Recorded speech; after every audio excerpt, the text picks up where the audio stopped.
it's 4:30. We can bring this meeting to a start. I'm happy to see everyone from the community showed up to support everything we did here. Thanks for coming out.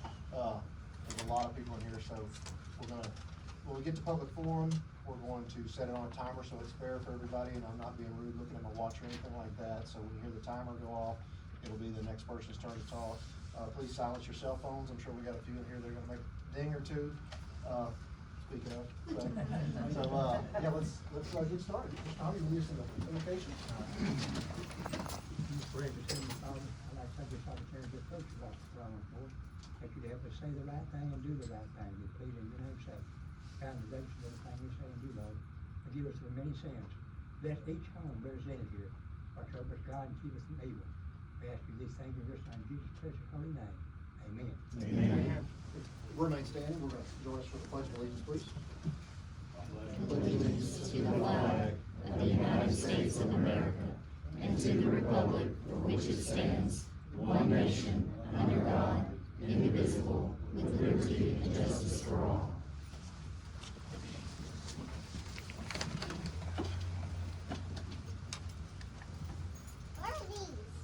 Rochelle, who do you have signed up first to speak today? Miss Deborah Lynn. Ms. Deborah? Where do you want me to? Stand right there. You can come over here, wherever you'd like. Okay, I will just stand right here then. I want to thank all of you first. Thank you for allowing us to speak. My name is Deborah Lynn, and I do live here in Harrison County. I'm not gonna tell the city what to do, but I want you to just understand what today's vote about the McBride permit actually gives away. This vote, of course, isn't on the permit itself, it's on your protest.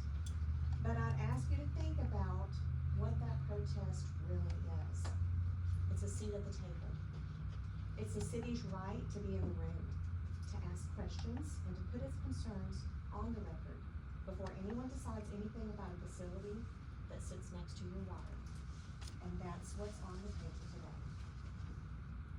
So your voice matters a lot here today. The Railroad Commission's own file on this place is not the file of a good operator.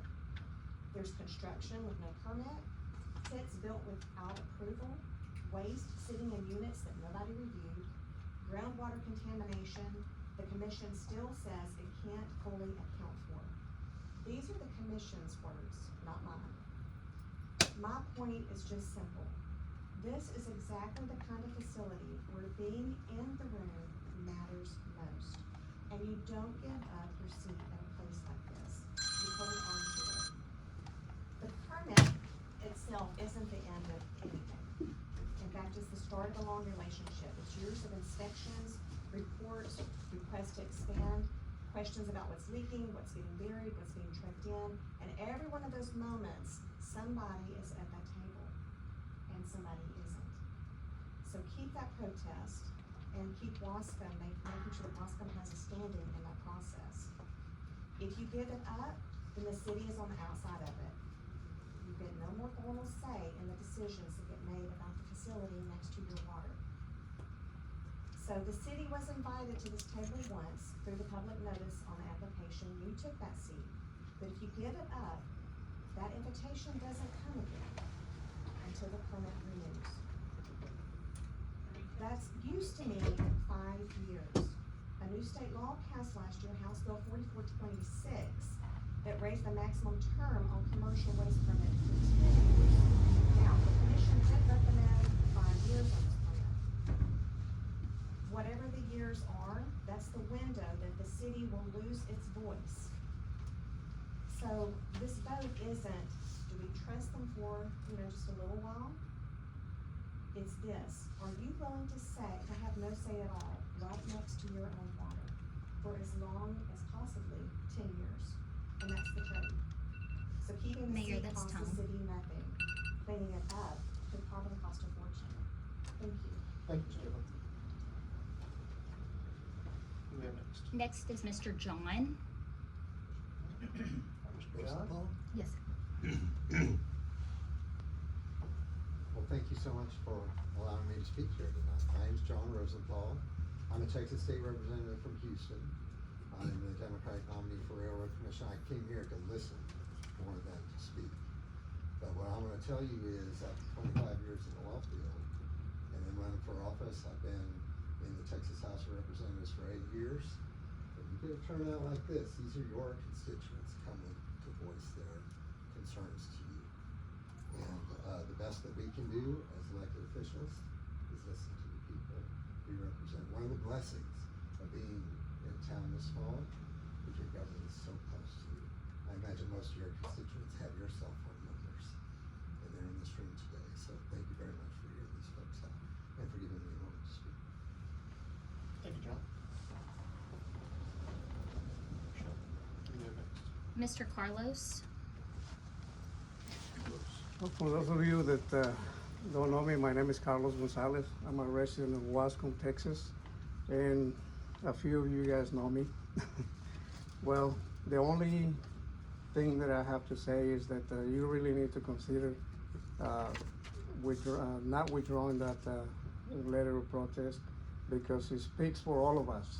It speaks for people that are here now, people that are building their families. That's gonna protect our future. And if we, like she said, if we take our seat away from that table, there's no telling what's gonna happen. I mean, right now, we gotta worry about what we have, what we can protect. And that's the only concern that I have. That if we remove the city of Wascom out of that equation, there's no telling what's gonna happen. And that's just my personal concern, so. And thank you.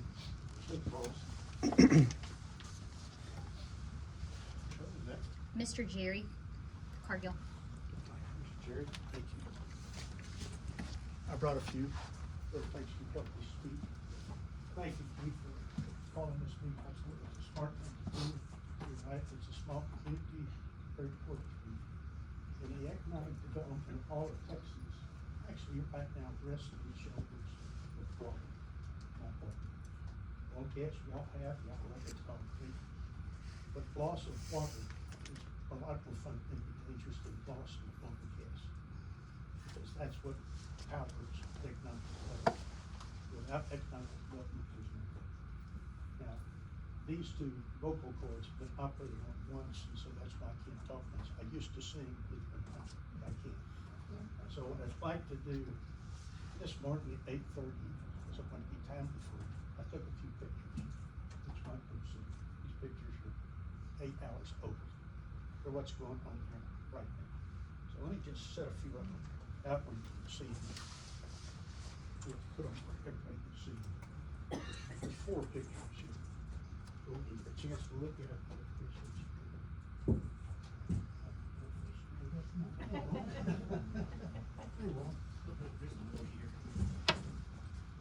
This is the pit. This pit is 60 by 40 feet. Legally, can stack this product 2 feet high.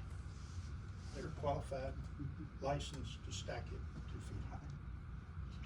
This has been going on for 5 years. That's probably 14, 15 feet tall. He put up this piece of metal so he couldn't watch it so easy. So I had to put the drone behind it.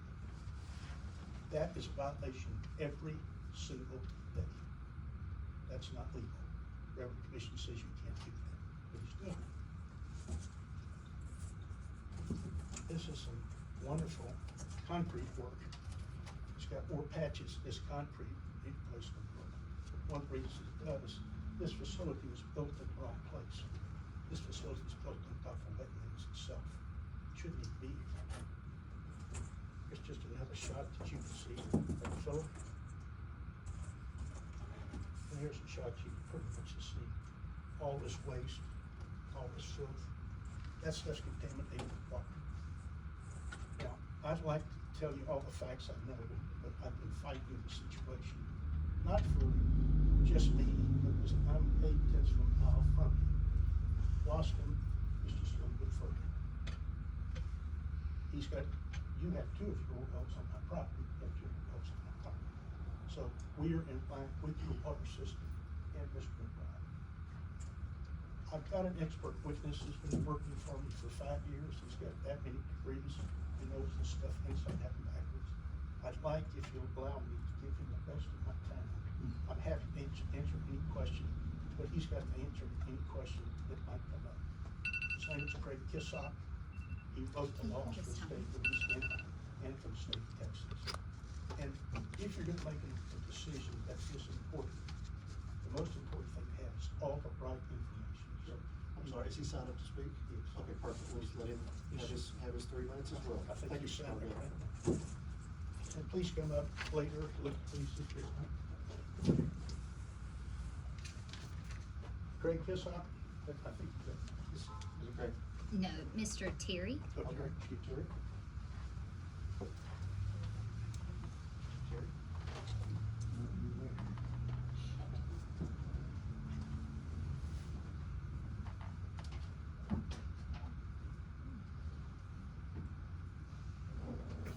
City council members, distinguished guests, I am pleased to be here today to discuss the McBride Boston facility.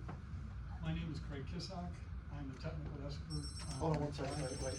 It's supposed to be Mr. Terry, Is there a Mr. Terry here? Terry Allen. Terry, I'm sorry, Mr. Kissock. I'll tell my spot to Craig, I'll speak after him if that's all right. Sorry about that. My name is Craig Kissock. I'm the technical expert on the McBride operating case in Wascom. I'm a licensed geoscientist with 45 years experience focused on the disposal of oil and gas waste. I have an undergraduate degree from Cornell, a master's degree from Texas A&M, and an MBA from UT. I was handpicked by the state of Louisiana to write rules governing disposal of oil and gas waste in Louisiana. The Louisiana rules were written to protect the public, minimize the liability of the oil and gas industry due to road waste disposal operators. Texas has now adopted similar rules to address the harm that can be caused by these road operators. That is why the Louisiana rules are much more stringent than those in Texas. You've heard various things from representatives of McBride operating regarding the Wascom facility. I'm here today to provide a thorough and balanced evaluation based on clarity and facts, which are supported by what's in the public record rather than the rhetoric you've been hearing. I also want to mention that just because someone has a law degree or is in public relations does not mean they're qualified to render an expert technical opinion about environmental issues or environmental pollution. I'm baffled that anyone would consider dropping their protest to the renewal of the Wascom facility. What the facts in the public record show is that the Wascom facility has had groundwater contamination since 2021. The Railroad Commission put McBride in the operated cleanup program in September of 2021 due to that groundwater contamination. Over the past 4 years and 10 months and 6 days, McBride has not treated or cleaned up a single gallon of the contaminated groundwater at this site. The groundwater samples have shown contamination in every single groundwater monitoring well that has been installed at this facility. Every monitor well has shown groundwater contamination of either benzene, which is a known carcinogen, chlorides, or total petroleum hydrocarbons. Various monitor wells also exceeded the Texas secondary drinking water standards for total dissolved solids. So let's put the groundwater contamination into perspective. The highest benzene level recorded at the Wascom facility is 12,000 times the action level of what designates pollution. The highest total petroleum hydrocarbon level was 94 times higher than the action level. And the highest chloride level recorded was 38 times the action level.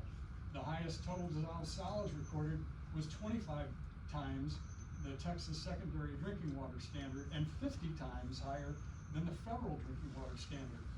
The Wascom facility has groundwater contamination that is migrating beyond the permitted facility boundary. This is water that is not fit for human Mayor, that is consumption. Tom. During the past 4 years and 10 months since the Wascom facility was put in the operated cleanup program, as I mentioned, they have not treated or cleaned up a single gallon of the contaminated groundwater at this site. After groundwater contamination was detected at the Wascom facility, McBride continued operating without testing 2 of their 3 groundwater monitor wells for over 9 months, claiming that those monitor wells were inoperable. After the Railroad Commission placed the Wascom facility in the operator cleanup program, it took 5 years for them to install the additional 5 groundwater monitoring wells, which is a prerequisite to determine the extent of migration. And Mr. 3 Kissick, minutes is up. I'm sorry, Mr. Kissick, in respect to everybody's time, I gotta cut you off at the 3-minute mark. Thank you, sir. Let me please, Sorry, sir, we have to go in the 3-minute order. Who You're do we have fixing- next? you're about to- Mr. Terry Allen. You're about to make, okay, good. I'm sorry, we just have to go by the rules of order, I'm sorry. You're the boss. Thank you. Real speech. Mr. Terry? I'm Terry Allen, my wife Jan and I, and Paxton Water Supply Corporation in Shelby County have been protesting one of McBride's permits to put a facility like Wascom's next door to our place, and within 1,200 feet of our community water system. He, like Mr. Kissock stated, he is a road operator. There's 16 like-kind facilities in the state of Texas, like Mr. McBride operates. He has 70% of the violations of his own facility. Contrary to what the rumors have been, Paxton Water Supply and Jan and myself did not drop our protest. Commissioner Wayne Christian and Jim Wright approved the permit in spite of 3 levels of experts at the Railroad Commission recommended denial. Jan and I have since sued the Railroad Commission and got it tied up in district court in Travis County. And I appreciate y'all letting me have the time to speak, and the rest of my time I'm gonna donate to Mr. Kissock. Okay, according to an extensive analysis of the Railroad Commission database, Deborah Lynn found that the Wascom facility has more non-compliance issues, meaning violations of the permit conditions cited by the Railroad Commission than any other facility in Texas. Since opening in February of 2020, the non-compliance issues or violations at the Wascom facility have been excessive, and most of them have been repetitive violations. McBride also constructed additional waste handling structures without any permits. It was Jerry Carville who discovered the unpermitted waste handling structures and informed the Railroad Commission of their existence. These unpermitted waste handling structures and waste pits were operated with no review of the plans by the Railroad Commission and no construction oversight by the Commission. Furthermore, they've operated these structures for the past 2 years without a closure bond. The Railroad Commission issued a 68-page notice of violation for the McBride Wascom facility on February 7th, 2025. Then 10 days later, the Railroad Commission denied the renewal of the permit application for the Wascom facility, and the renewal application was set for a hearing. Based on no more than mere promises with no actual plan, then the Railroad Commission rescinded the denial of the renewal application and agreed to allow McBride to prepare and submit a revised renewal application. This was the afternoon before the pre-hearing conference regarding the permit renewal for the Wascom facility. The Railroad Commission then agreed to give McBride another 90 days to submit a written plan to correct these Mayor, problems. that's Tom. After, Mr. Kissick, sorry, we've run out of time again. Michelle? Miss Marty, this is on the McBride one you signed up for. Okay. Sorry. I'm Marty Vaughn, and our family's been in Harrison County for 7 generations. And we purchased some wetland area on the east side of Jonesville Cutoff Road with the intention of preserving it for protection of wildlife. We're going to preserve in the wetland area. And when we found out about the problems at the McBride site, we joined with Mr. Carville in protest and filing reports to the Railroad Commission, and we've asked, and our hope is that the commission would uphold their guidelines for the protection of the people in Harrison County. The concerns that have been expressed in this meeting about the unavailability of water wells for the city of Wascom and looking to the future raises major concerns for me in the event that the groundwater becomes contaminated or water sources will become contaminated. And, we have, over the course of this number of years, we've relied on reports directly from the Railroad Commission and reports provided by our technical expert, upon which we've based our decision to continue, the opposition to, Mr. McBride's operation. And I would encourage you all to stay in the game, and I'll yield the rest of my time back to Mr. Gibson. After the 90 days, McBride submitted an incomplete plan, and it was several months before McBride submitted a plan acceptable to the Railroad Commission. This resulted in the installation of 5 new groundwater monitoring wells, all of which show groundwater contamination. Based on a technical review of this work, the Railroad Commission found 13 more deficiencies that were detailed in a letter that was issued April 16th, 2026. As of today, these deficiencies have not been addressed. These are the facts documented in the public record. Waiting till you have a contamination hit in one of the Wascoma wells, it would be too late. This brings us to where we are today, with a pre-hearing conference scheduled for September 1 this year, and the hearing on the merits scheduled for the first 2 weeks in November of 2026. In summary, it is my professional opinion that the Wascom facility is a classic case of an operator that has consistently failed to comply with the conditions of the Railroad Commission permit. Therefore, it is also my professional opinion that there is no rational justification for anyone to drop a protest to the renewal application for this facility. Thank you. Thank you, sir. Mr. Liss? Mr. Mayor, City Council, God bless each of y'all for being here today. My name's Les Cookson, and I'd like to state for the record that I am strongly opposed to withdrawing the protest letter. I'd also like to state that I am not opposed to oil and gas industry as a whole, since much of our economy in East Texas is contingent upon fossil fuels and resources. We should recognize that there are many good people in the oil and gas industry who are good stewards of the environment, and many of them are right here in Wascom. But McBride Operating is not one of them. McBride has not been a good neighbor.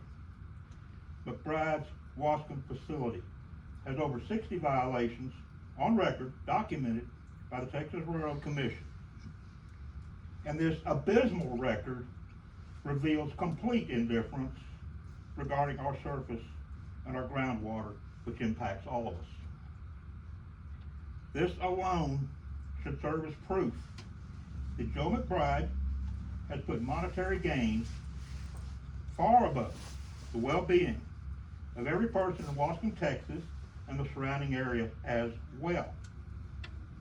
For our community to not only survive, but for continued economic development, we must have safe, clean drinking water. Without clean drinking water, there will be no Wascom, Texas. If nothing else, I respectfully submit to you that we not only continue our letter of protest, but that we also demand much closer scrutiny of Joe McBride and his company. Thank you. Mr. James?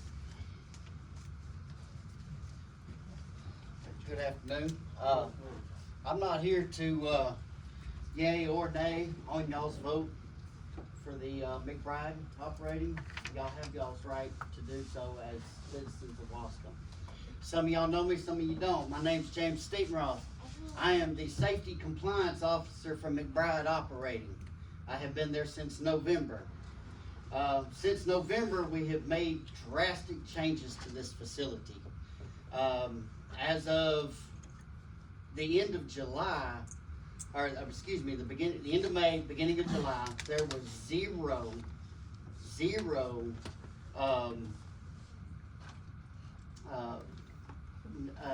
violations as far as the water, the air quality. We've passed all of that. We have also passed every one of our Railroad Commission inspections as of November of last year. So, a lot of y'all are in here under misinformation. The gentleman that's speaking about how he's wrote laws for Louisiana. As a oil field worker myself, I've been in the industry since 2004. The state of Louisiana does not have the laws that Texas does.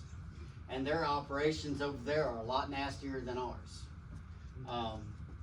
You can see them online all day long.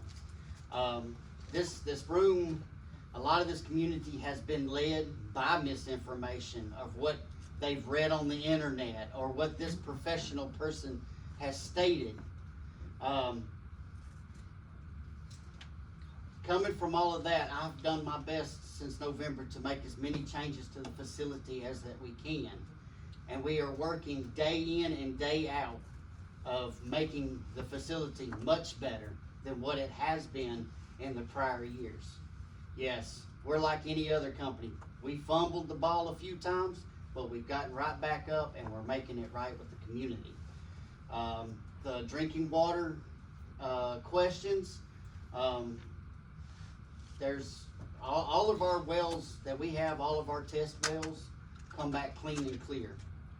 So the information that they're providing y'all for right now is old information. It's not current, up to date, up to today. It is old information. And I don't know about y'all, but nobody likes dragging up your past. Coming from somebody that's got a past, I don't like it being drug up on me. We have done everything that we can since I took over in November, and we are doing better. The pictures that he's taken about this pile of dirt that's been brought forward to y'all, the limitations on that are not as high as we can go. Mayor, that's Tom. We have time, our distance around the wall. There's not a limit on how high it can go.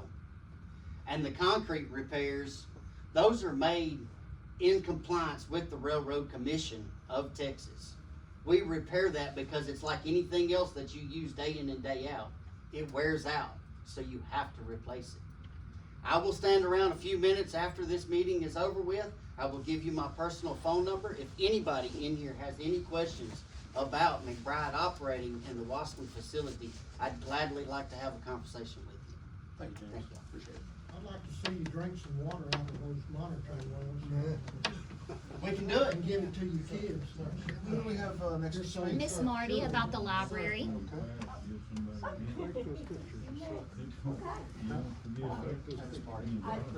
I just wanted to thank you all for the support that y'all have given, for the construction of the new Wascom Library. And, it's something that, a lot of people in our community are excited about. And the Wascom Chamber of Commerce, the Wascom Lions Club, they had a fundraiser back in the summer to generate some money for that. And the Wascom Lions Club submitted a grant to the Texas Lions Foundation, that I think we're gonna get around $18,000 something of additional money for the computers and electronic, devices in the library. Terry, our librarian, submitted a list to Best Buy, and she loves going shopping.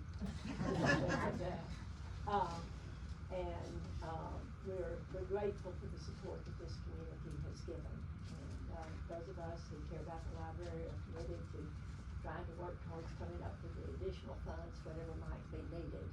You already know about the Topper Foundation, having given over $100,000 for the furniture and the shelving and all for the new library. And construction is way ahead of schedule. I'll yield the rest of my time to our head librarian. But anyway, but yeah, the library's coming right along. We're gonna start moving, we're gonna close the library at the end of this month, and then we'll start packing up the books and everything. The furniture will be delivered in September, and then after the furniture is in, we'll put the books in, and we'll have a grand opening. Thank you very much. All right, Miss Rose with the chamber. Hey, Ms. Rose. Mayor, Alderman, thank you for allowing us to speak on behalf of the Wascom Chamber. just wanted you to know that we want to continue to support our community, our military veterans and seniors. We have a new business that has opened, on the spur, 156. We will do a ribbon cutting on Thursday evening, and we invite the entire community to the ribbon cutting for Confidentially Beautiful. And, she's about health and beautification. We continue to do our Veterans Coffee Hour the first Friday of every month at Jim's Barbecue, another local business. And the Chamber of Commerce buys our veterans a cup of coffee, and we get a chance to fellowship with them. And then, we will continue our monthly Sassy Seniors Lunch Matinee at Catfish Village, also a local business. In the month of August, we will be featuring the movie Grumpy Old Men. And in September, we will be showcasing The Intern. And we still need sponsors for those events, but nevertheless, the Wascom Chamber will be sponsoring those events. So thank you for allowing me to speak, and have a great meeting. Thank you, Ms. Rose. That concludes public forum. Okay, so we're gonna close our public forum, and thank you everyone for speaking. All right, at this time, we have our monthly report presented by the police chief. Chief. Good afternoon, Mayor, Alderman, I'm gonna make this quick as possible. This report is for the month of June, 2026, Washington Police Department responded to 3 burglary alarms, 3 burglary reports, 8, car accidents or hit and runs, 2 city violations, 1 criminal issue, 8 physical disturbance, 1 disorderly person, 1 DWI, 2 harassment, 5 juvenile complaints. We responded to 1 missing person who was located. We had 7 suspicious person calls. We took 4 theft reports. We did 4 warrant services and 10 welfare checks, and we had 21 miscellaneous calls. We still conducting 6 investigations on previous cases, made 2 arrests. We conducted 82 traffic stops with a total of 55 citations. Thank you, Chief. We have our monthly report presented by Animal Control. Case. Mayor, Council, our monthly report for June, my facility started at 40% capacity and ended at 100% capacity. I took 9 animals for the month. 2 of them were returned to their owner. Had a total of 9 traps, 11 traps I put out for the month. 7 animal complaints, 2 warnings were issued along with 1 citation. And I assisted the PD, fire, or EMS 2 times, total 45 calls of service for the month. Thank you, Casey. We have our monthly report presented by Code Enforcement. Good evening, Council.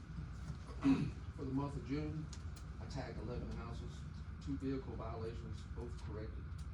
8 orders for high grass, they were corrected. 1 house for trash was corrected.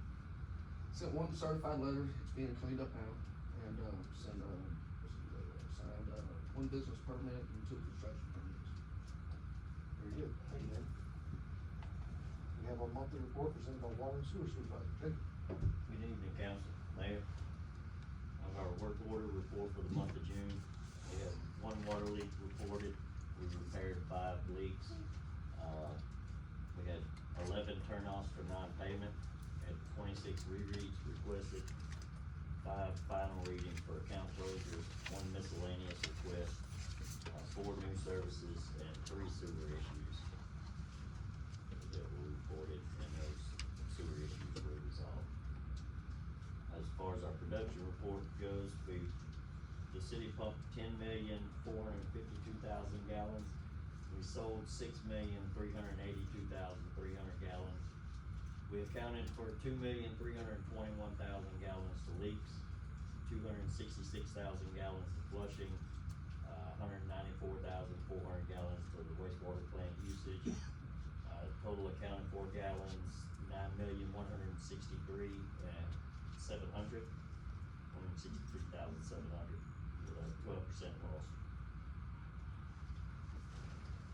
Thank you, Jacob. Okay, at this time, we've reviewed the meetings of the minutes of the previous meeting. Do I have a motion for approval? Make a motion to approve the minutes of the previous meeting. All those in favor? Opposed? Can we get a motion to approve the payment of the current bills? I'll make a motion to pay the current bill. Second. All those in favor? Opposed?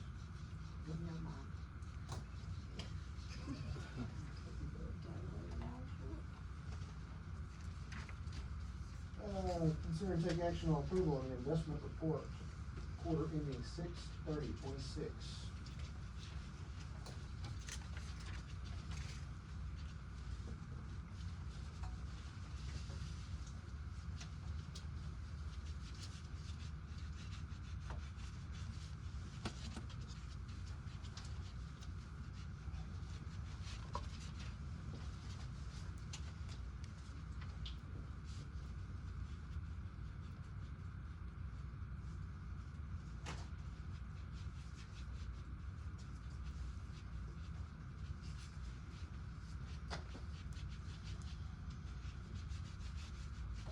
Make a motion to approve the investment report. Second. All those in favor? Opposed? Very good.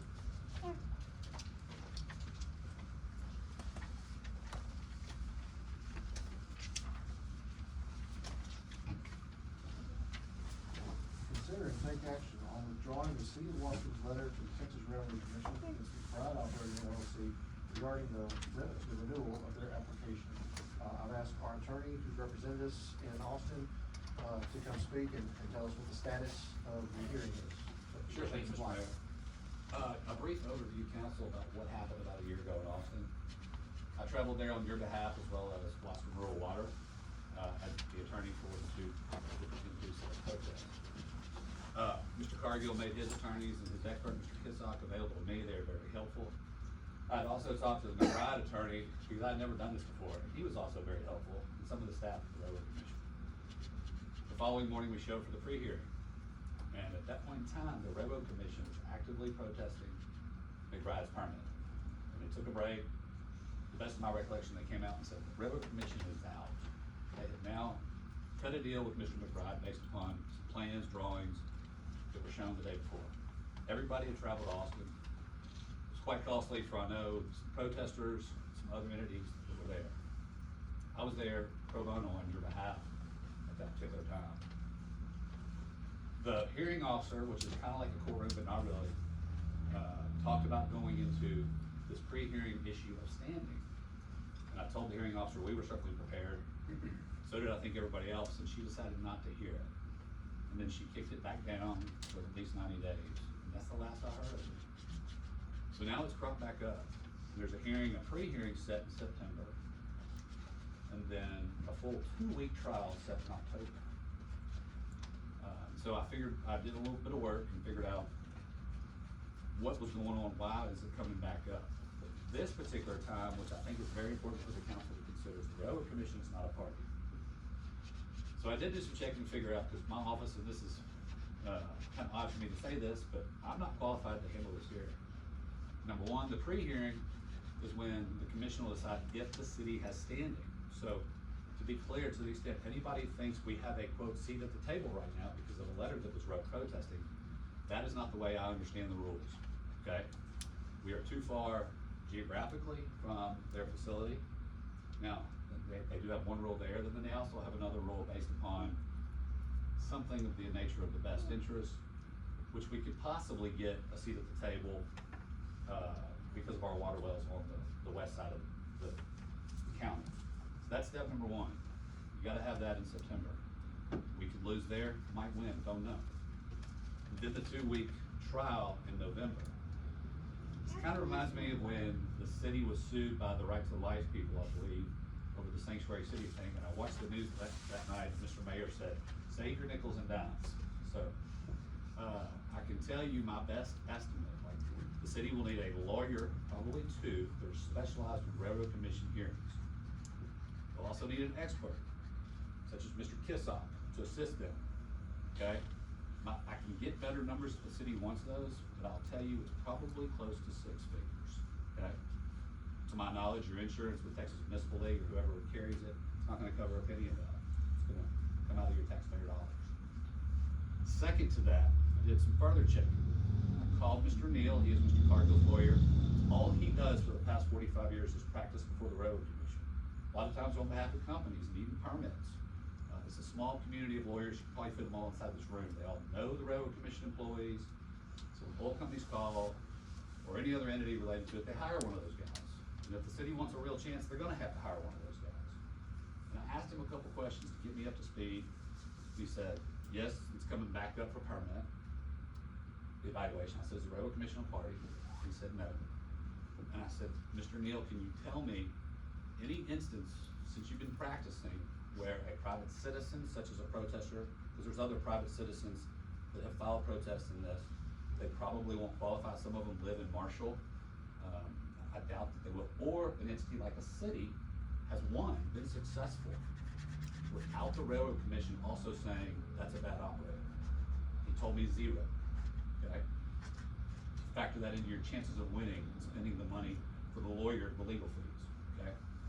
Second to that, this morning I picked up the phone and I called Mr. Toon, who office is right next to me. So I called him and I said, hey, I just want to make sure I'm accurate. In the last 9 to 12 months since all the McBride stuff had come about, have we had any of our water wells test for the chlorides, which is salt, or any other contaminant above the state mandated levels? He told me no. So that's another issue that may factor into our standing. So that's where we're at. This is July. If you decide you want to protest, you need to get a law firm on board to start preparing for the September hearing. Block off time in November, sooner than later, okay? I'd certainly be glad to assist in getting you names of qualified, competent people, if you so choose. If you're not gonna do that, then you need to probably let the Railroad Commission know, just as a matter of fact. And lastly, also, my understanding is when this hearing commissioner makes their ruling, and Mr. Rosenthal, or Representative Rosenthal can maybe help us with this, that is a paid employee of the Railroad Commission. They're supposed to be independent. That's not the final word. No matter what, whatever they rule, the operator or the other protester, be it the city of Wascom or a citizen or anybody else, can then appeal to the 3 elected railroad commissioners, okay?